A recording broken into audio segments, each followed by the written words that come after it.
Welcome to the Rex Andrews Show. Glad to have you on the show with us today. If you're a first-time listener, welcome to our community. A couple things real quick. Don't forget to subscribe. And then also, I am not bashful. I am a beggar. In fact, today I got a collar on, so I'm a well-dressed beggar. And I'll beg you for the best ratings possible because it helps us with positioning in the podcast stores. So thank you and welcome aboard. For those who are returning listeners, giant thank you to you.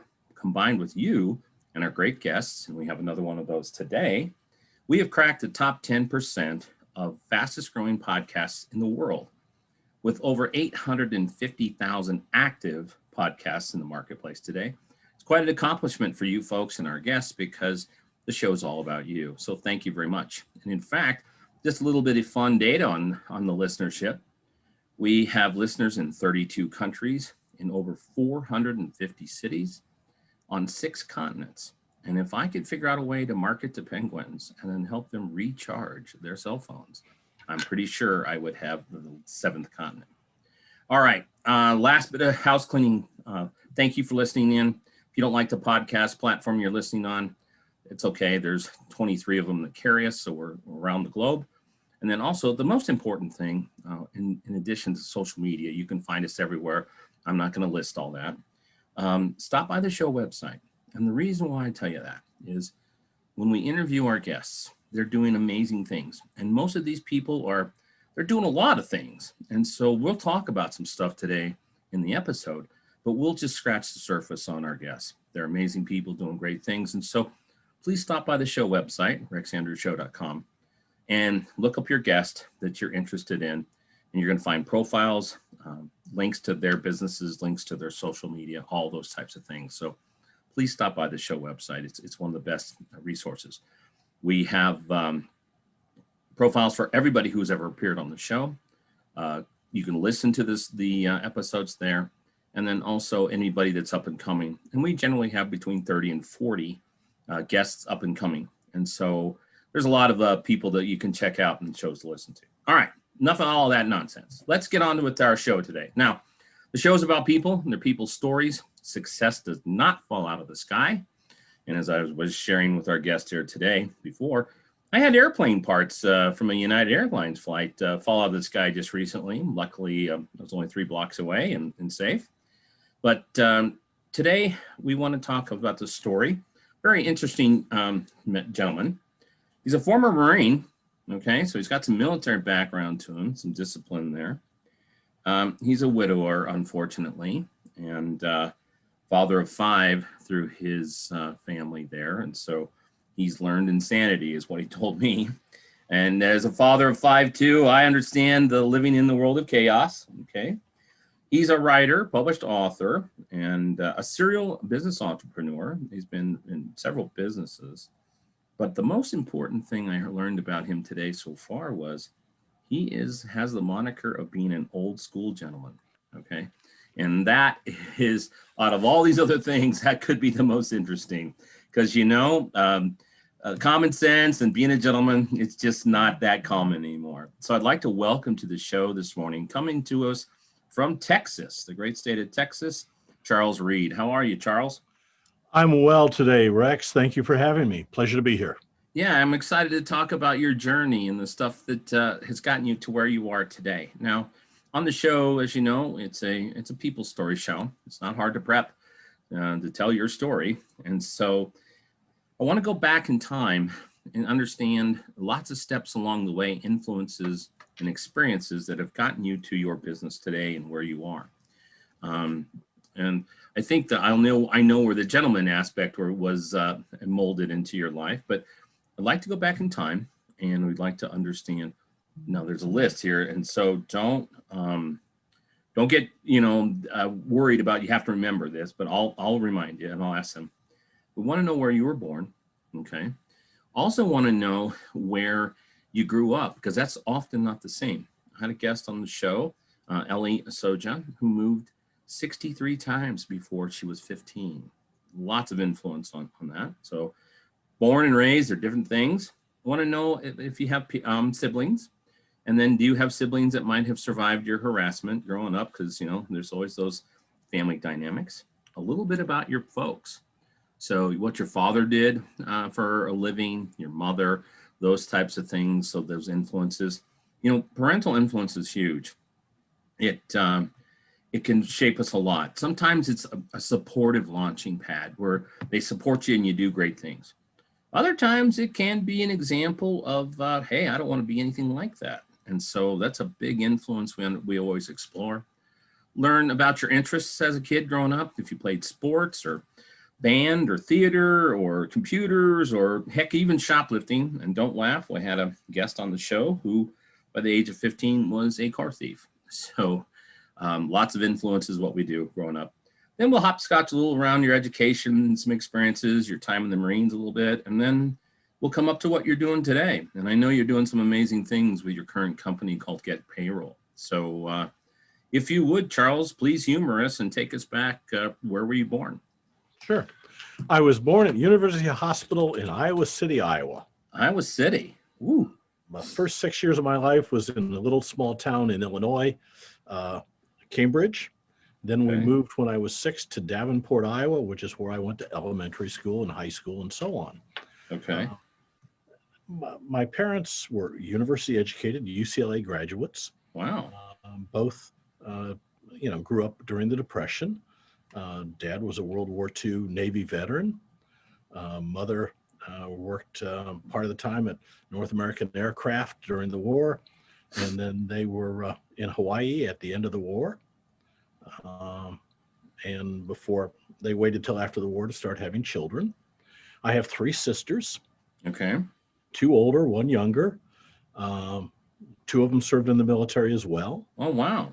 My grandfather was a doctor in World War I and II.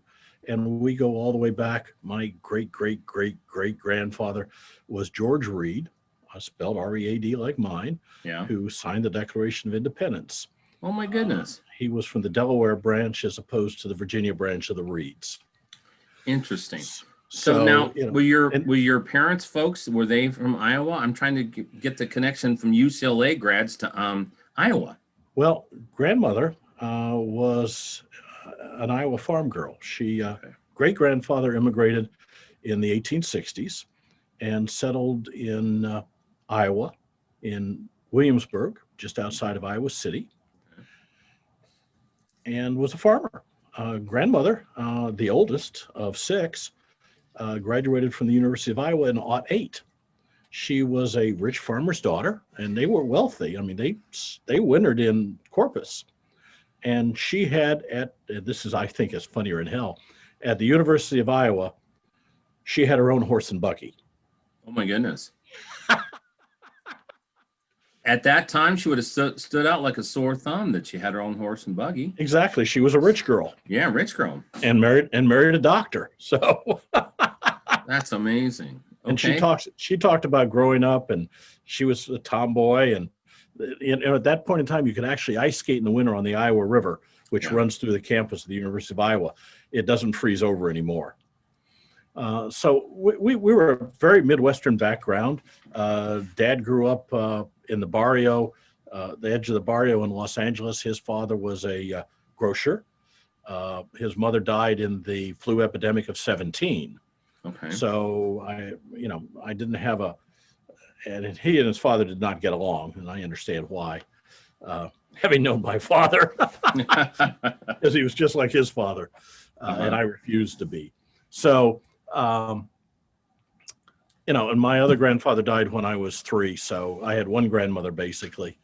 But it was a good growing up. I was a great place to be from. It's a great place to raise a family. Yes. It's Midwestern. It's, we belong to the Presbyterian Church. It was just a good place to grow up. I wouldn't want to live there. Right. But it was a good place to raise kids. And I'm very pleased with that part of my life. I was a fairly nonconformist. When I was 14, I took a bicycle and rode from Iowa to California to see my grandmother. Oh, my goodness. So, I was not the normal kid. Very smart. So I didn't do well in school because it was boring. Yeah. I graduated from high school with a D average. And then I completed college, including my master's in 2.5 years, and graduated with honors. Fantastic. So where did you go to school at then? Did you go to school in Iowa? No, after the military service, Okay. I found I needed to get an education because military experience wasn't valued then, and it's not valued now, which is just insane. Yeah. But I went to University of North Texas, here just north of Dallas, where I live now, and got my BBA and my MBA, sat for and passed my CPA exam while I was still in graduate school. Nice. So but going back, I skipped a year of high school. I graduated when I was 16, went to work, didn't want to go to college at that point, worked for most of a year and then joined the Marine Corps and spent 4 years. 4 years. Okay. They trained me. I was assigned in data processing, which was relatively new at the time. Yeah. Thank God. They sent me to IBM, and I became a computer programmer and a systems engineer, which was, again, highly unusual at that point in time. So I've been in the IT world for well over 50 years. And when I got to Okinawa, because that was one of the computer installations in the Corps, there were only 5 of them, I kept volunteering for Vietnam and got sent to Vietnam. When I got to Vietnam, I volunteered for combat because I was young and dumb. Yeah. And got assigned to a provisional rifle company at Red Beach. And we did interdiction and combat around the Red Beach base. So I spent 5 months in combat, which was interesting. Yeah. And the first time that a bullet whizzed by my ear that I could hear, I said to myself, Charles, what the hell are you doing here? No kidding. Okay, there's a couple things I want to unpack. How long did it take you to bike from Iowa to California? Because that's not close. 3 weeks. 3 weeks. You were hoofing it. Yeah, but I had a Schwinn 10 speed, and I was doing 120 miles a day, basically. Yeah. Consuming about 8,000 calories. And oh my goodness, that's a hoof, because that's a lot of time in the saddle to ride 120 miles a day and then get up the next day and be sore again. My goodness. Well, I'd been bicycling for several years, so soreness wasn't the problem. I'd already been doing some long distance jaunts. I'd bicycle from Chicago back to Davenport, up to Chicago, about 180 miles. It was a very, very long day, but I could do it in one day. Wow. Because I could get up to 15 miles an hour, 12 to 15 miles an hour on that 10 speed. So it was, as long as it was flat, it was fine. It was going up the hills, it was tough. Did you, now I'm just curious because I'm just a goof. I've traveled by car all over the country and plane. Did you go through like Wyoming? Did you go through Colorado, or did you go south? North, up through Wyoming, Rock Springs, and Rollins. I remember those well. Yep. Then down into Nevada and California. Wow, that's great. Went through Winnemucca. Yeah. Well, you get out in those areas of Wyoming, there's a whole lot of nothing out there. There's a whole lot of nothing is right. You go hours without seeing civilization other than a car occasionally going by. Yeah, and they look at you funny because what the hell are you doing out there in the middle of nowhere on a bike? Yeah, I mean, there's parts of Wyoming that it's not for everyone. I mean, there's stretches of road 100 miles plus that there's nothing else out there. I got stopped more than once by cops wanting to know what the hell I was doing. Yeah, I bet. When my kids were little, our vehicle broke down just outside of Rollins and had to be towed back in there. And we spent 3 days waiting for a part to come, and they affectionately call Wyoming stranded. That's the stranded state now. So anyway, that's great. Well, there's an interesting story all on its own. Okay. So then another thing I wanted to unpack a little bit, you started in your military career because the job you had was in computers. So I'm guessing based on your age, that probably was back in the punch card days with IBM. Oh yeah, my first job in data processing was key punch, and then proofing, which is re-key punching the cards to make sure they're right. That was my first job. Then moved into the machine room, sorting and interpreting and this kind of thing, and then got sent to IBM COBOL school and became a COBOL programmer. COBOL programmer, that's awesome. That's going way back. That's COBOL C. Yep. It was, we had disk packs, 2 meg disk packs that were the size of a large cake. Yep. And that would hold 2 meg of data. Well, you get 16 gig on a little plastic card these days that fits in your phone, and you more than it's a a whole mainframe. different world. Yeah. My kids don't even understand. I'm 55, and so I was in at the end of the punch card days, my first experience, and I told them a story about how I dropped a whole box of those and the wind took off, and We all did. yeah, resorting them was just miserable. It took me days to get my project put back together. But back in those days, the kids don't even understand. Now they're walking around with more power than a mainframe computer, and they're whining about stuff. It's crazy. The IBM 365 that I worked on Yep. had 512K of hand-wired core memory. Yeah. And it was a monster in that age. And that And age. we would run 5 petitions. So we'd be running 5 different programs in that 512K. Oh my goodness. Isn't that Today, crazy? programmers can't write for that small of a memory, Yeah. 512 is just unacceptable. Well, for those of us who've been in tech, because I spent most of my career in tech and 34 plus years now, they don't even understand how streamlined those operating systems were back then. Right now, they throw drivers into everything. I mean, if you look at Windows, that's just totally, from their perspective, that's just totally sloppy programming because of all the overhead that's in those systems. Like you said, because you could run 5 different programs in 512. It's crazy. Simultaneously. Yeah, that's funny. Okay, so I just had to go there because I was figuring, no, this guy had to be a punch card guy, and anybody that's had punch cards in their life, they know what in hell that is. That's for sure. They know what an 82 sorter is. Yeah, an 82 sorter. Yeah, that's for sure. Oh my goodness. Yeah, I did a dummy one on that one day, and like you said, everybody's done one, and I was chasing cards for about an hour in the wind. It was just, and I was panicking because it was a final grade project, and crazy. And 3 punch cards was the exact gap on my old Ford, so I could set my points with 3 punch cards. Yeah, that's crazy. And they don't even have point gaps on cars anymore, so nobody knows what I'm talking about. Well, and people don't even understand. I mean, in the history of computers and stuff, everybody always throws out the term Nazis, but IBM was doing punch card stuff for the Nazis. That's how IBM helped the German and the Nazis do all their logistics, all their manufacturing, all that stuff. So yeah, that, IBM was completely involved in all that stuff. And if anybody figured that out today, they'd probably want to cancel all of them. So we better not talk about that. So anyway, all right. So you had bullets whizzing by your head. You decided, what the hell am I doing here? How much longer were you in the Marines?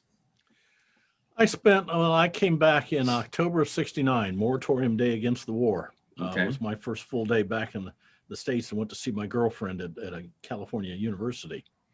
So that was a trip. But I was back about another 18 months.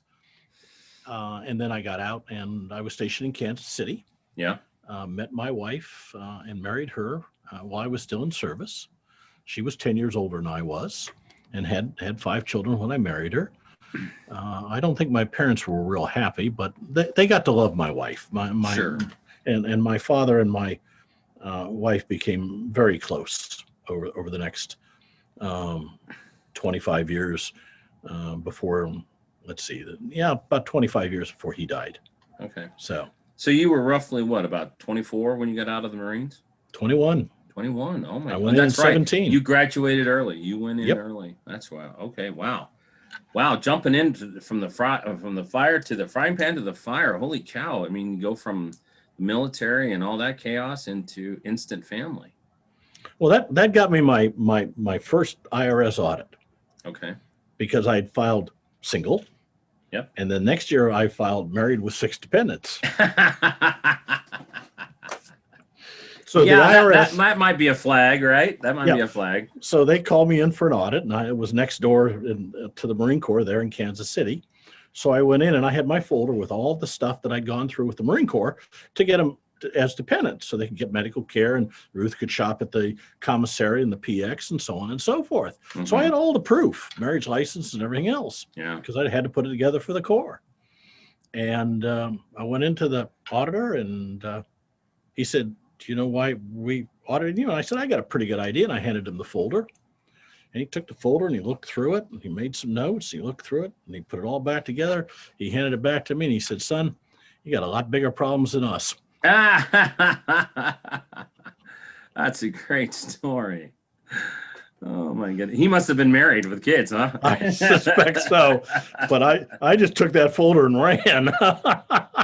That's awesome. That's awesome. So how long were you in Kansas City? And then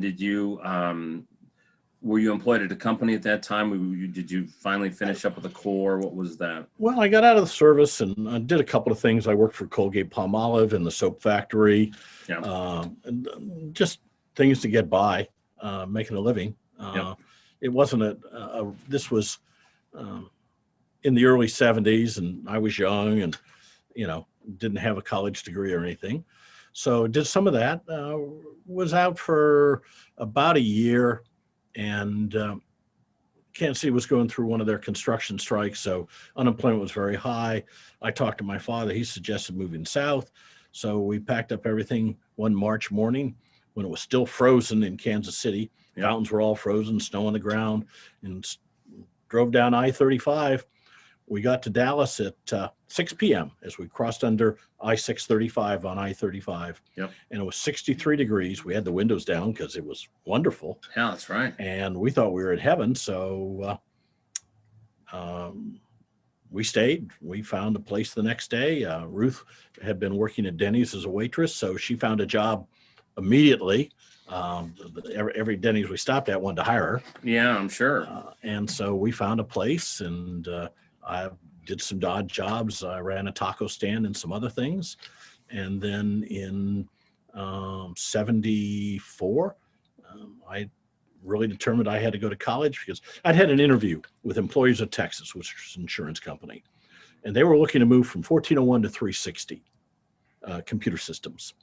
And I had my last job in the Marine Corps there in Kansas City has been rewriting the Joint Unified Military Pay System to go from 1401 to 360. The 360, yeah. So, man, this was perfect, right? Yeah. And the interviewer told me he didn't think that my military experience in computers applied to the fiscal matters in the civilian world. Oh my goodness. It's the only time I have ever told an interviewer that he was an absolute idiot. Yeah. The company went bankrupt a few years later, and I understand why. They weren't hiring the right people. Yeah, no kidding. I spent 34 years in tech before I fired this back up and started going again. I had a radio program as a kind of a hobby on the side about 15 years ago, but it was so many times you would go into some place, and I worked for Oracle and in IBM circles in those places. And so many people would say, well, if you haven't done my business, you don't know. And I'm like, computing's computing. If software's software, I can make it do anything. So how funny for someone to say, you're sorry, your military experience doesn't equate. Yeah. That's great. Particularly when it was so right on. Oh, yeah. It was just right on. Perfect experience. They weren't going to find people that had that kind of fiscal experience dealing with money and numbers and that kind of thing. 1401 to 360. Yeah, man. Or even the magnitude of the applications. I mean, you were doing, big programs for the entire Marines and stuff, right? I mean, it wasn't like you were writing little tiny projects. It was for the entire military. Yeah, for the entire military. Yeah. Not just the Marine Corps. It was the Joint Unified Military Pay System. Come on, people. Yeah, no kidding. All right. So anyway, they lost out on your talent. So what was next? Well, then at that point in time, I realized I had to go to college and get my degrees. Yeah. So I went to a junior college here locally for a year, 6 months, got as much of the preliminary stuff out of the way as I could. Right. Being motivated and disciplined, I was carrying 18 to 24 hours a semester and doing quite well. Applied for and got accepted to University of North Texas. Mm-hmm. Went up there, quickly got my BBA with honors, mm-hmm. and then went ahead and got my MBA. I'd considered law school, but the GI Bill would get me through my MBA, but not through law school. I Awesome. wish sometimes I'd done the other way, but I didn't. And frankly, I don't really want to be an attorney. Yeah. Well, they argue that who wants to be paid? Well, and they make their living off of other people's misery. Yeah. And you know, I have enough misery dealing with the IRS. Yeah. So I went and got my master's and sat for and passed my CPA exam, because by then I decided I wanted to be a CPA. Mm-hmm. Sat for and passed on my first sitting while I was still in graduate school, which is a rarity. Went to work then for Texas Instruments. Worked for them for a while. Then I did another 10, 15 years of other companies, small and big. Mm-hmm. Moved up through the ranks, you know, financial analyst, assistant controller. I did work I worked for the Trailways. I worked for a metal bender. I worked for a siding company. I did all kinds of manufacturing and services and international footwear, other things. It was a great experience. Yeah. And realized that I was never going to run a major corporation. Right. My last job in the corporate world was with Penny's. I was a divisional controller for specialty retailing. Okay. But I was never going to run Penny's. I was never going to run TI. I wasn't an engineer. So I decided if I was going to run a business, I was going to have to start my own. Yeah. So 30 years ago, Ruth and I started our own business. Okay. And here we are. Well, here I am 30 years later, still in business, which again is a rarity. Most businesses fail. And I love it. That's fantastic. You know, TI was a big toe back in the day. They were all that in a bag of chips. They were a wonderful engineering company. Yeah. They actually had a personal computer before IBM came out with theirs. They did. I worked on it.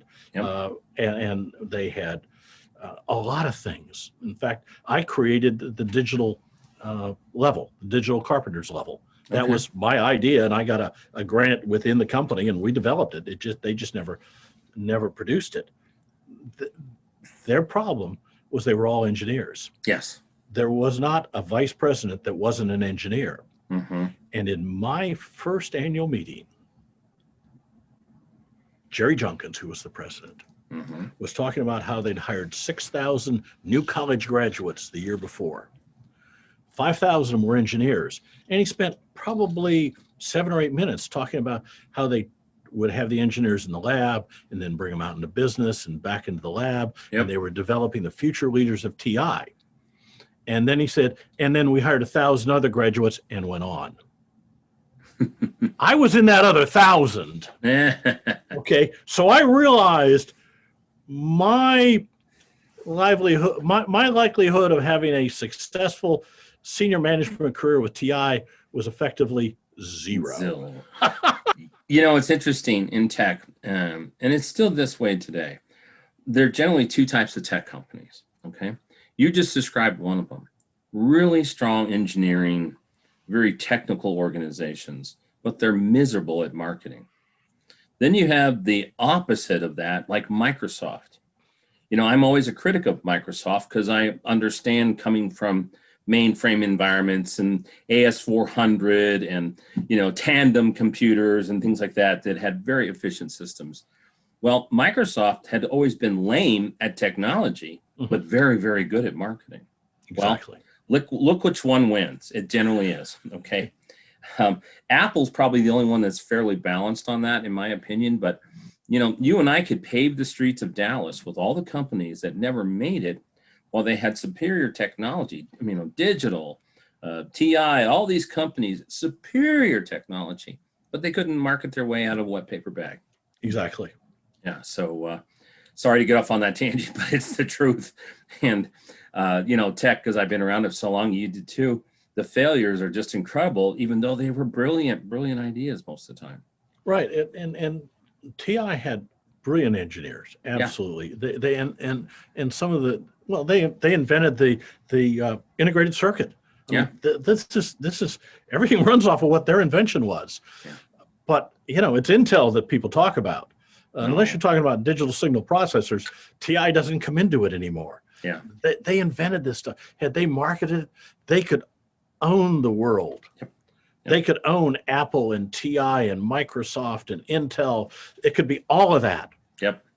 If they just knew how to market. Yep, exactly.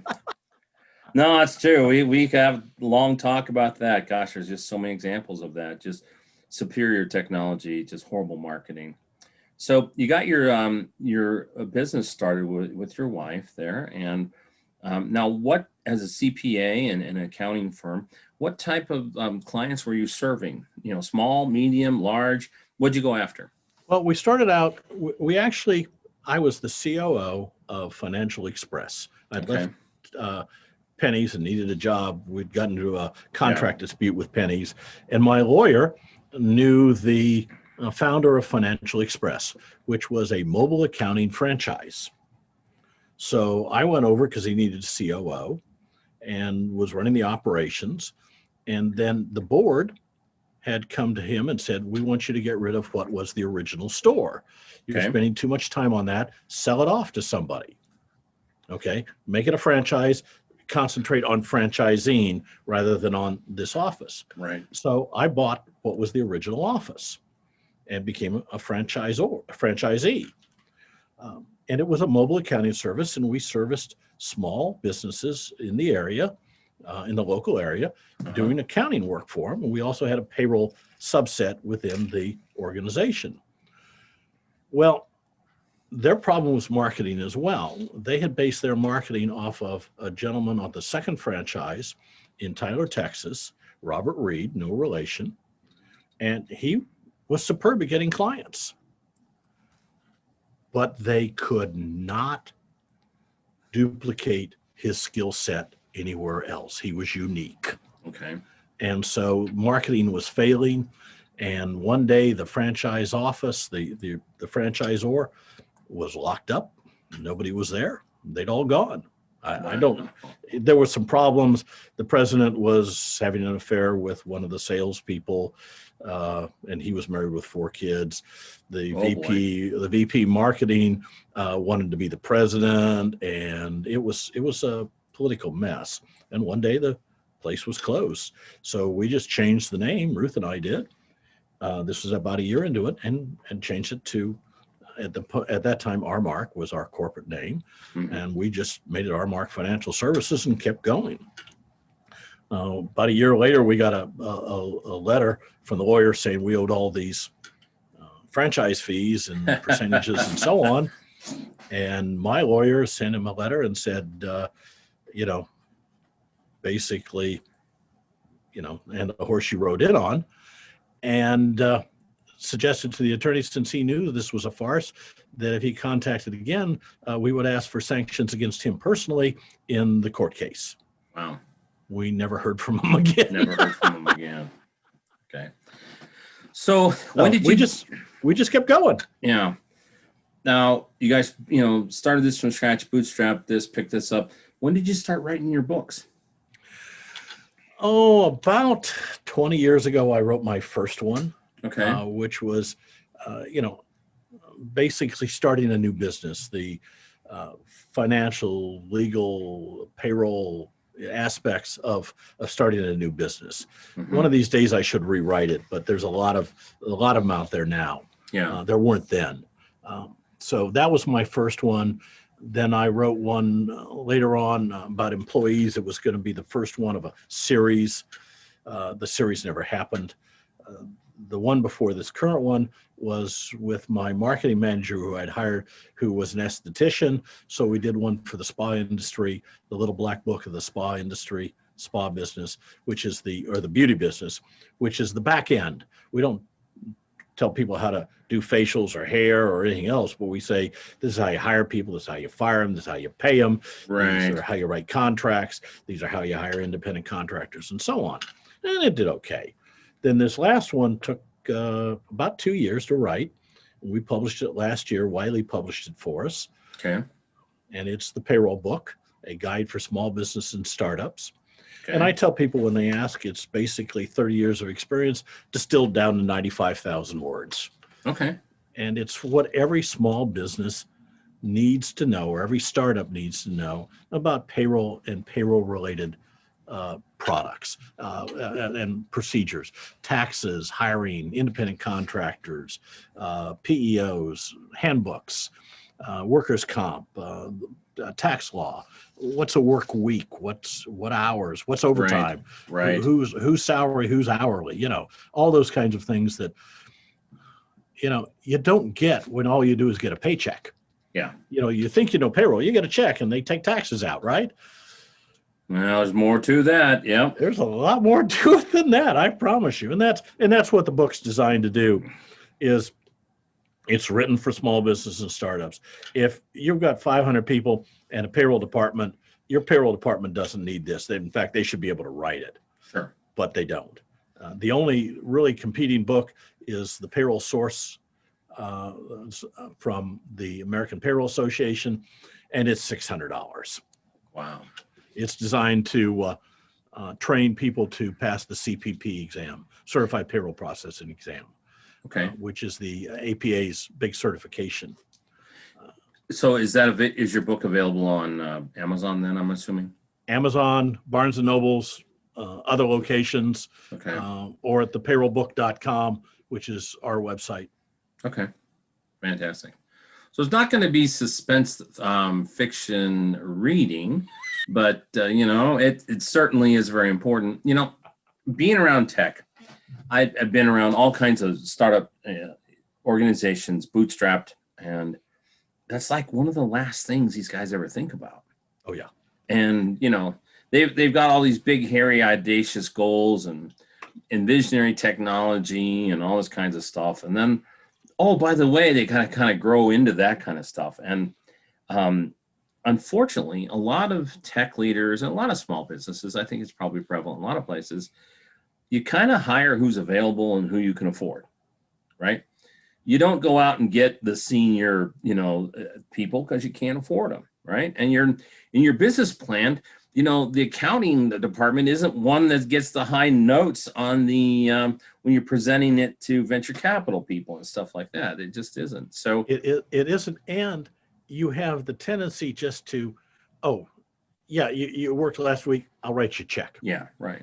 Okay, or here's cash. Yeah. Okay, and that's just asking. Yeah. For the IRS and the state to come in and just stomp all over you. Yeah. And they will. They will. Yeah, I've seen so many times people get into, I have an associate that has a $2 million tax liability that she's got to pay back to the IRS, and involved in a fast-growing startup tech firm, ended up being an LLC. It wasn't created correctly. And when it shut down, she didn't make a nickel off the thing, but now has a $2+ million tax bill. As a responsible party, you may end up being responsible for all the unpaid taxes in an organization personally. Yes. And they're not dischargeable in bankruptcy. No, they're not. So, and I had a gentleman, he had $1.5 million tax liability like that, and he was broke. He was a minister, and they brought him in to be the front guy. And there were three of them. He was left. One fled the country. The other was in jail. And the IRS went after him. We finally settled for $15,000 that his father put up. Yeah. Because there was no way he was ever going to pay it. So we did an offer and compromised and got him off the hook for $15K instead of $1.5 million. But I had another client. He paid the IRS for 10 years, basically most of what he made. And then at 10 years, the collection statute ran out, and he gave him the finger and told him where they could go. That's great. That's awesome. So what was it like for you to write your books? Was that a arduous process? Was it something you enjoy? Are you normally a person that's a gift with words on paper? Yeah, I'm a fair dinkum wordsmith.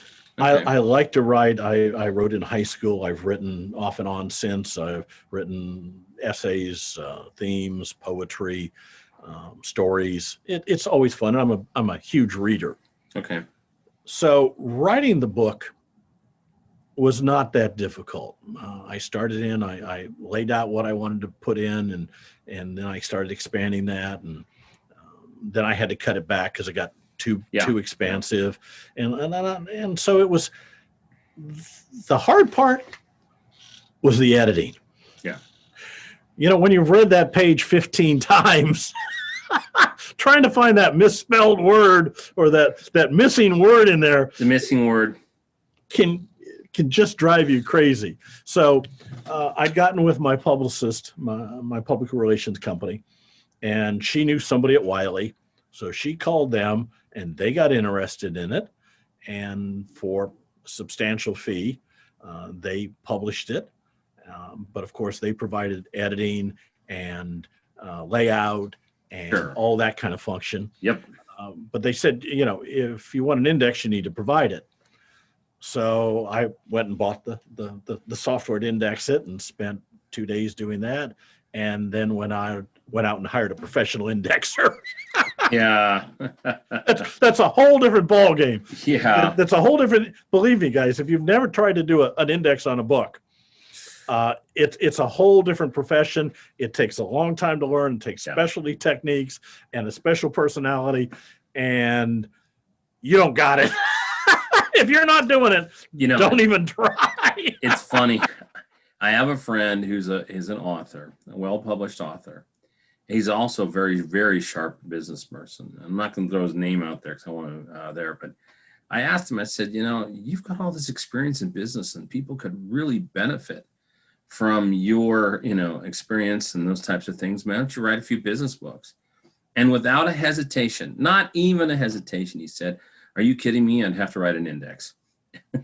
I mean, it's that big of a chore. And it is. And he didn't ever want to, he's kind of a free spirit person. He didn't ever want to work with a publisher. So that labor of creating an index was just insurmountable in his mind. So he does everything as nonfiction because he doesn't have to write an index. But the index is $800. Yeah. That's what she charged me, and she did a fabulous job in a week. Yeah. It's a great index, and I love it. I know it's silly. You're talking about the book, but what's the index is important, and she did a wonderful job. So it was great. It was well worth it. So in your business now, are you doing any other coaching or mentoring? Do you have other courses that you're doing? Tell me a little bit more what's next on your horizon. Well, I did consulting for most of my time. I don't do as much now. We sold off the accounting portion of the business to my partner about 10 years ago, and just stuck with payroll, which I love. Yeah. And I love fighting with the IRS. That's the nonconformist in me, because since it's not my money, I can be professional about it. I don't get upset. Right. Sometimes they get really stupid, but you know, I spent 3 years on the IRS Advisory Council. So I know a lot of the people at the IRS, and I've met with them over and over and over again. And for the most part, they're really good people. They are civil service, which they're not profit oriented. Yep. And so they're not as hard charging sometimes as business people are, but they're good people. They're fathers, mothers, brothers, sisters, sons, and daughters. They're people, and they're good people for the most part. But it's civil service, and you know it when you work with them. Yeah. So no, I don't do much mentoring now because I sold off the accounting. I'm not into people's pockets that way. Yeah. We do some speaking. We'll be doing more speaking with the book once public speaking comes back. Sure. I do some consulting for people, and I'm always willing to answer a question. Yeah. And we take on consulting assignments when there's a big IRS problem in the payroll and employment tax area. We can handle that. A few years ago, I went and got my U.S. tax court practitioner's license. Okay. And what that means is I'm able to represent my clients in U.S. tax court without being an attorney. Ah, okay. Attorneys don't really like us because we're not attorneys. Right. But I have a bar card from the U.S. tax court, and I practice in the U.S. tax court. So there's a couple hundred of us in the country. The requirements are rather arduous. It took about 2 years of learning. Then you take a test, and it's once every 2 years in DC only. at the tax court live. That's the Wow. only time the test is given. If you're not there for it, you got to wait another 2 years. Wow. And basically less than 10% of the people pass the test. Wow. So, but for $60 for a client, I can file a petition with U.S. Tax Court and get a whole new bite at the apple. Wow. And 95% of all U.S. Tax Court cases are settled pre-court. Yeah. So many times you'll get an offer that you don't deserve just to get it off the docket. They'll offer you, well, you pay half and we'll let it go away, when you really owe the whole thing. So I know a few people I'm going to send your way. Well, that's all we'll say. Well, because the thing of it is, if you go into the tax court with somebody who is not a tax expert, you might know the law, but you're not going to know the taxes issues. And that's the thing. Any lawyer can apply for and get a bar card with the U.S. Tax Court. Right. Even if they know nothing about taxes. Right. To be a U.S. TCP, the exam covers tax court procedure, which a lawyer doesn't have to learn, then he finds out the hard way, ethics, evidence, and substantive tax. And you have to prove you know tax and evidence and tax court procedures, as well as legal ethics, to be able to get a bar card if you're not an attorney. If you're a state licensed attorney, you just need to send in your application. They give you a bar card. Okay. And yeah. If you're an attorney and you're not a tax attorney, you don't know taxes. No. I've got my son-in-law just graduated with his master's in finance and starts next month with Deloitte, and his specialty is tax. And so I'm going to tell him about our little conversation today, because it gives you a leg up on things that you can. He should definitely consider getting his USTCP, if not his law degree. Yeah. Yeah, he's a brilliant kid. He was the top of his class in one of the top 5 rated, business schools for tax. And so I was just brag on him. I'd say, well, if you're in the top 5, if you're tops at your school and you're in the top 5, that means there might be only 4 guys better than you in the country. So, keep sharp. So Deloitte's a good place. Yeah, always a good place to be from. So what's next? Anything on your horizon? You got this book you're cooking with, but what's next? Anything cool? Well, I've got 3 or 4 books I want to write. One, as we talked about to start with, is How to Be an Old School Gentleman. Yeah. I'd kind of like to write that on the side. I'm looking at a standard, a little more, 2 books. One for employees, payroll. Yeah. How to deal with it, how to, are you getting taken advantage of, or wage theft, how to handle garnishments, all those things. My publicist doesn't think I can really sell too many of them, because not too many people that she thinks are going to buy them. The other one would be more of a general interest taxation, where you're paying taxes that you don't know.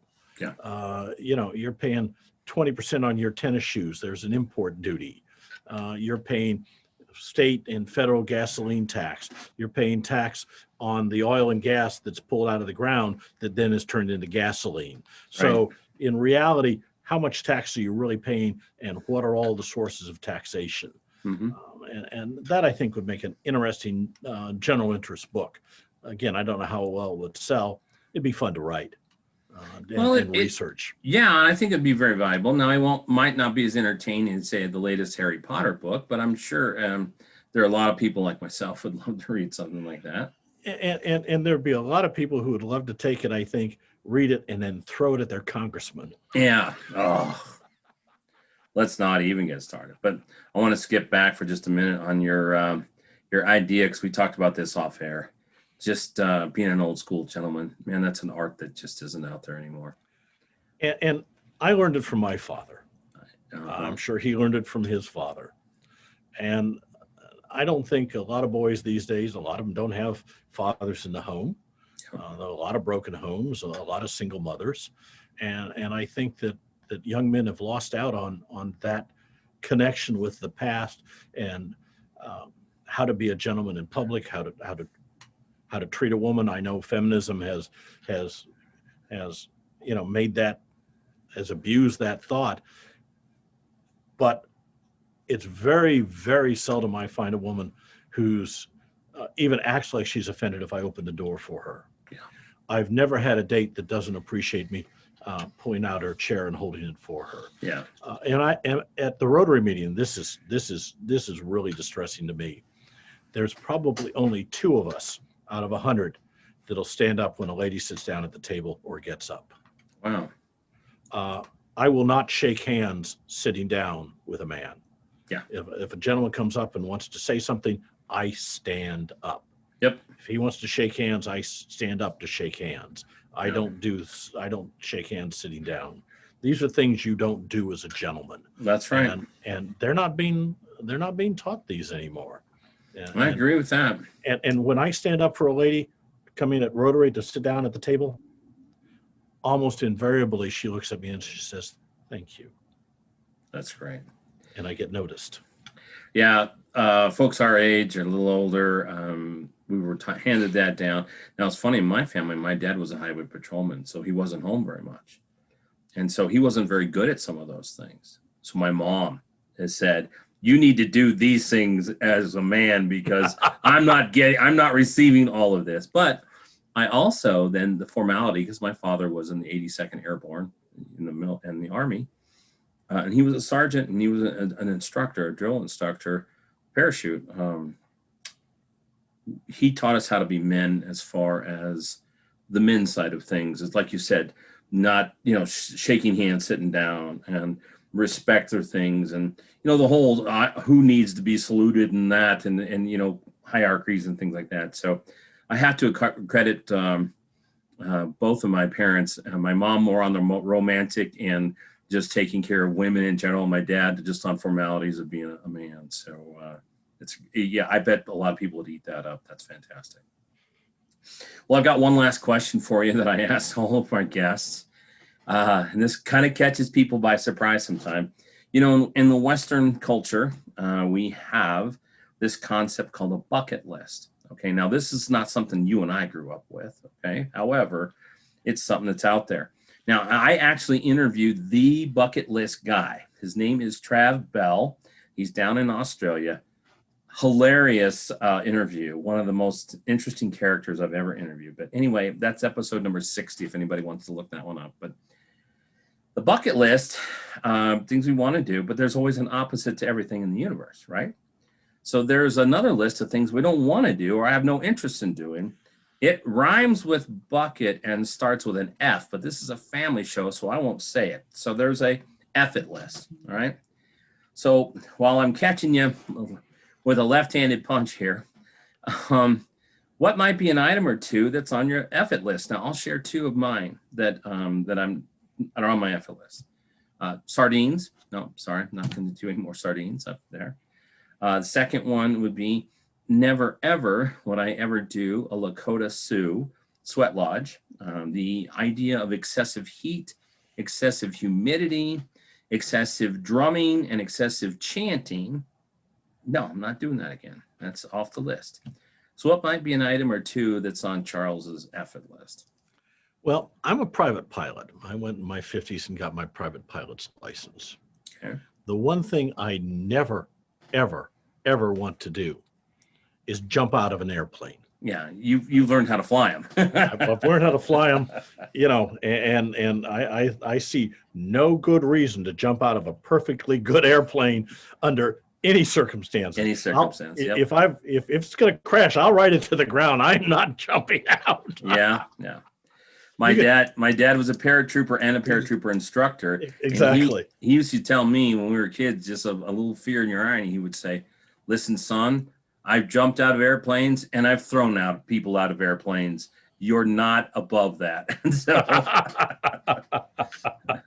that's probably the first thing that comes to mind. Yeah. I'll tell you another thing. I don't ever plan on getting married again. Okay. I was married for 45 years, Mm-hmm. and marriage, in my experience, is a series of compromises and communication. Sure. And you have to compromise. And after 45 years of compromising, I don't want to start over again. No. Now, I love women. Don't misunderstand me. Sure. And I date and I see women and so on. But I can't imagine making that kind of commitment ever again. Yeah, it's a huge commitment. Well, thank you very much, Charles. It's been great to meet you today and to hear your story.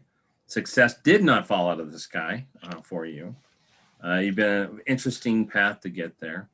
And I want to thank you for coming on and sharing your story today. Rex, been my pleasure. Thank you for having me. Now, folks, do not forget to go to his website for his book, getpayroll.com. Okay, go out and check that out. Also, too, please stop by the show website because when this is aired, his profile will be on the website and all of his information and links. And, we just scratched the surface today. So I want to make sure that you stop by rexandrewshow.com and take a look. So until next time, and we have our next interesting guest, the 3 things that I say every end of every episode is be safe, but be bold and make it a great day.